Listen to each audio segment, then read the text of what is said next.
What happens when two brands of confidence collide in a room built for conversation, but not compromise? The kind of studio where silence hums louder than applause, and where words don't just fill space, they detonate. On one side of the table sits Joe Rogan, the voice of long-form honesty. On the other, Meghan Markle, the face of carefully curated control.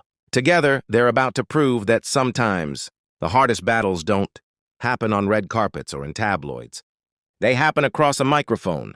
The studio looks exactly how millions imagine it. Dim red lights glowing against concrete walls. The faint smell of coffee and leather. A skull on the shelf. A neon sign that hums faintly, reminding everyone inside that the whole world is always listening. The Rogan crew moves like clockwork, quiet. Efficient, invisible when not needed. The air carries the hum of power, the quiet kind that only comes from routine. Rogan leans back, loose and relaxed. A man who's logged more time behind a microphone than most people have in front of a mirror. He's in his element. Until she walks in. Meghan arrives 5 minutes early. Not a hair out of place. A cream blazer so sharp it might cut through tension itself. She carries herself the way some people carry armor, clean, intentional, deliberate. She shakes the producer's hand as though accepting an award. When Joe steps forward, smiling with that easy, disarming grin that's both challenge and charm, she returns it with a practiced one of her own, beautiful, poised, and hollow in the eyes. "Appreciate you coming," Joe says, palms open. "I think we'll have fun." "Fun would be nice," she replies, sliding on her headphones. "I don't get that a lot from interviews." The red light above them flickers to life, on air. Joe begins the way he always does, conversational, casual. "All right, friends. Today's guest is someone I've been curious about for a while. Meghan Markle's here. We're going to talk influence, responsibility, the modern media ecosystem, maybe even mushrooms. Who knows? Not mushrooms," Meghan says lightly, with a laugh that sounds more like punctuation than joy. "Let's keep it elevated." "Elevated we can do," Joe chuckles. "So when you think about the last few years, what's the most misunderstood thing about you?" "That I need to be understood," she answers immediately. I'm not a product to be decoded. The obsession with categorizing me is the problem. Joe, people crave simplicity because it's easier than nuance. Joe nods slowly. Nuance is the whole point of long-form conversation. Exactly, she says, as if she's just invented the concept. Which is why I'm here, to talk, not to be boxed in. Fair enough, Joe says. Let me ask something that's probably on a lot of people's minds. When you step into a media moment and you've stepped into plenty, how much of that is messaged? And how much is just you being you? "There's no divide," she says, straightening. "I am the message. My existence challenges narratives that weren't built to include me." He pauses, hearing the weight of her words. "So when critics say some of your big interviews feel curated is what professionals call prepared," she cuts in. "Men get to be prepared. Women get accused of staging." Joe keeps his tone calm. "Or maybe people just pick up on production value. You know, lighting, edits, music cues. That's not gendered. That's just TV." "It becomes gendered when the subject is me," she says crisply. "I've noticed that pattern. You should, too." Through the glass, the producer's waveform blinks like a pulse. Joe smiles politely, pivots. "Let's talk responsibility. You have a massive platform. When you advocate for things like mental health, do you ever worry that your personal story gets translated as universal advice?" "You mean," she says evenly, "do I worry that I'm too influential?" "I mean," Joe clarifies, "that personal stories can be powerful but also incomplete. People might hear them as prescriptions." "That's a framing problem," she replies, calm but cutting. "Not a me problem. If someone takes my experience and flattens it into a rule, that's on them, or on the media culture that teaches people to do that." Joe's voice stays steady. "I don't flatten people. I ask questions. It's my job." "And it's my job," she counters sweetly, "to remind you that not every question deserves the dignity of an answer. Asking can also be a way of centering you, not the subject." The temperature dips. Rogan's seen this before. Fighters before weigh-ins. Philosophers with fragile egos, comedians on the edge. He knows the rhythm of defensiveness. The trick is to stay steady without backing down. "Look," he says, hands open, tone gentle. "I'm not centering me. I'm trying to understand you, beyond headlines. People tune in because they can smell rehearsed talking points. They want the human thing. I'm giving you the human thing, she says flatly. It just happens to come with more discipline than you're used to. There it is. Discipline, delivered like a verdict. Joe smiles faintly. You talk about agency a lot, he says. What's a decision you made in the past year that surprised even you? She considers, then answers without blinking. Deciding to come here. He laughs. Why's that? Because I knew you'd be charming about it, she says. You'd say you're just curious, just having a conversation. But curiosity without context reenacts harm. It's the friendly face of extraction. Extraction? Joe repeats. You get views. You get clips. You get to say you platform everyone. Meanwhile, I get dissected by people who never wanted to listen in good faith. That's extraction. Joe exhales slowly. I think most people who listen to long-form podcasts actually do come in good faith. They stay for hours. That's not hate scrolling. That's attention. Attention is a commodity, she shoots back. Respect is evidenced by restraint. I'm honoring you by asking you to go deeper than a press release. No one said you're entitled to depth? She says with a smile that feels like closing a door. He holds her gaze. Okay, he says finally. Then what are the terms you want honored right now? That we don't play bad faith, she says. No, some people say, if you have a point, own it. Fair enough, Joe says. Direct question, then. Do you think some backlash you've gotten has to do with how in control you appear in public moments? People say they meet a brand, not a person. She tilts her chin slightly. People mistaking composure for calculation isn't my problem. If authenticity means chaos now, I'll pass. So your public self is the most authentic version of you? He asks. It's the most considerate, she replies. Considerate of myself. Boundaries aren't PR, they're mental health. He nods. Boundaries are good. I just think real conversation needs a little vulnerability too. Otherwise, it's a press conference. And yet, she says smoothly, you're confusing vulnerability with access. I'm confusing nothing, Joe says quietly. I'm asking for something unscripted. I don't do unscripted, she says, smiling like glass catching light. I do intentional. The silence stretches, alive in the headphones. Joe finally chuckles. Intentional's good. Let's be intentional about something practical. Young people look up to you. If a 20-year-old says, I want purpose like hers, what habit would you give them? Stop asking permission, she says instantly. From parents, from strangers online, especially from men with microphones. Joe laughs despite himself. That's a good line. It's not a line, she says. It's instruction. Okay, instruction taken, he says with a grin. Second habit? Refuse false choices, she says.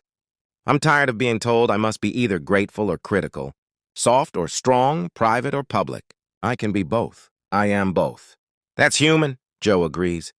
But when bothness becomes a shield, I'm both. So I'm beyond critique. People push back. You're projecting, she says smoothly. People push back because I don't play the character they wrote for me. And what character do you think I'm asking for? The one who cracks, she says.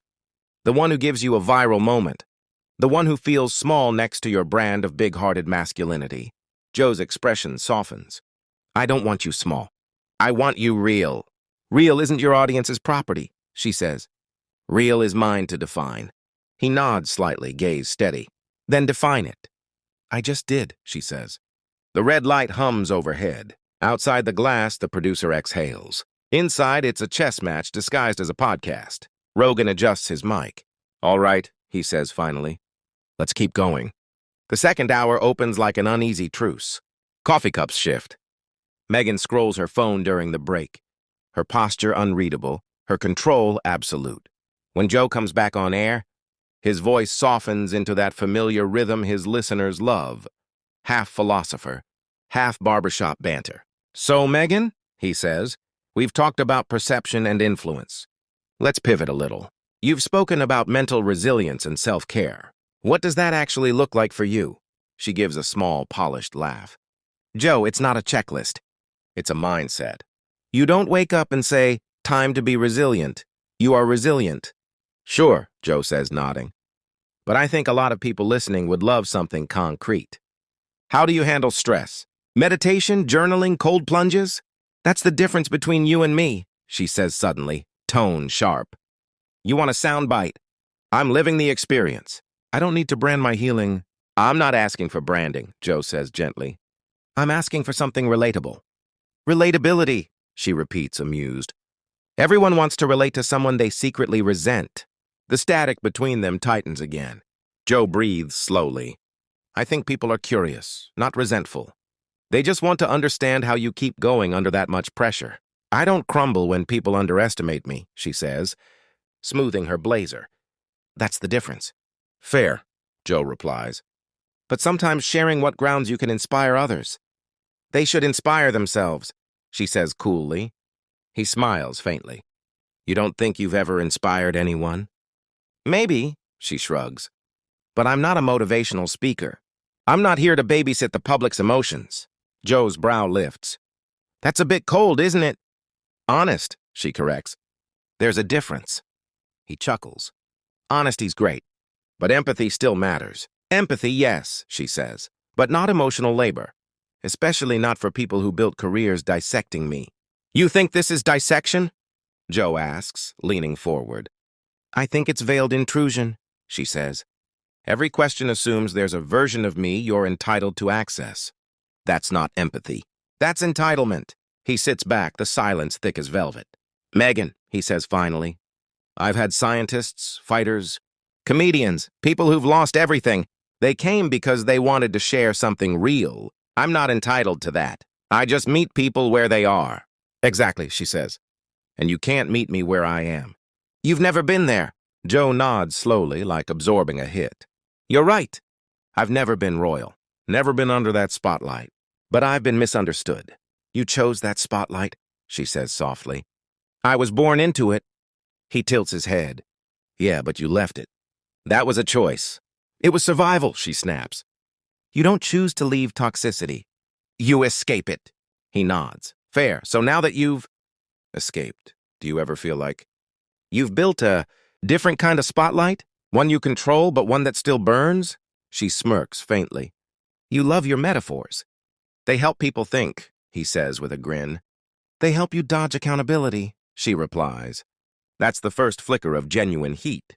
Accountability for what? Joe asks. For how you platform people, she says. You call it curiosity. It's spectacle. You've turned conversation into content. He laughs once. That's kind of the definition of a podcast. She exhales sharply. And there it is. You think that's clever? That's the problem. No, he says evenly. That's honest. Everything's content now. The question is whether there's meaning behind it. Meaning doesn't exist in mass consumption, she fires back. It's noise. You can't monetize authenticity. Joe smiles faintly. Tell that to your Netflix deal. Silence. Cold, electric silence. Wow, she says finally with a brittle laugh. You really went there. You mentioned authenticity, he says softly. I'm just saying it's blurry for everyone. Not just you. You think you're the first man to question my integrity? She asks. You're not even in the top 10. I'm not questioning it, Joe says calmly. I'm exploring it. You're performing it, she snaps. Pretending curiosity isn't just control with better PR. He pauses, patient.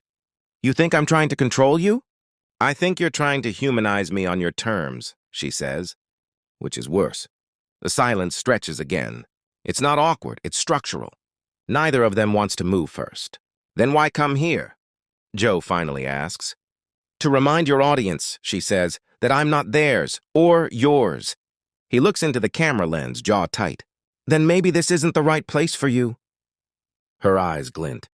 Maybe not, but it's exactly the place that needs to see this. The third hour begins with a quiet. Joe Rogan almost no one's heard before. Tired, careful, still trying. All right, he says softly. We can talk about whatever you want, Meghan. What do you want to talk about? She adjusts her sleeve. You mean you want me to steer the conversation so you can pretend this was always my idea? He laughs quietly. You're a tough guest. I'm a woman who refuses to be patronized, she says. I'm not patronizing you, Joe replies. I'm just wondering why it feels like a fight. Because for women like me, she says evenly, Every question is a fight. You just don't recognize it because you've never been on the other end. I've had plenty of fights, he says. They just don't usually involve people trying to prove their existence. That one lands. She blinks, eyes flashing. So now I'm proving my existence? I'm saying you don't have to, Joe replies softly. People already know who you are. Do they? She says with a quiet laugh. Or do they know who tabloids told them I am? Who talk shows painted me as? Who men like you dissect for ratings? Joe breathes out. You came here, he says. I didn't drag you. I came, she says, to show the world what happens when a woman refuses to be edited. He nods once. So far you're doing a hell of a job. She stares. You think that's funny? I think it's ironic, he says. You came to prove you can't be controlled, but you're treating every question like a weapon. Maybe nobody's trying to control you. Maybe they're just trying to talk. Her smile hardens. That's the illusion, Joe. You think you're inviting dialogue. You're staging a duel. He leans forward, unflinching. Then maybe duels are where the truth shows up. She leans in too, or where it dies. The waveform spikes again. Outside the glass, a producer mouths something silently. Keep rolling. And they do. Two voices circling the same fire, not shouting. Not breaking, just proving in real time that some conversations don't need to explode to burn. By the time the red light finally goes dark, Joe sits back, breathing slow. Meghan stands, still composed, blazer crisp. No handshake this time, just a quiet nod. The conversation ends the way it began. Two people staring across a table, both convinced they've won. But outside the studio, as the clips start circulating and the world begins dissecting what just happened, one thing becomes clear. It wasn't just an interview. It was a mirror. For him, for her, for anyone who's ever believed that control and truth can coexist in the same room.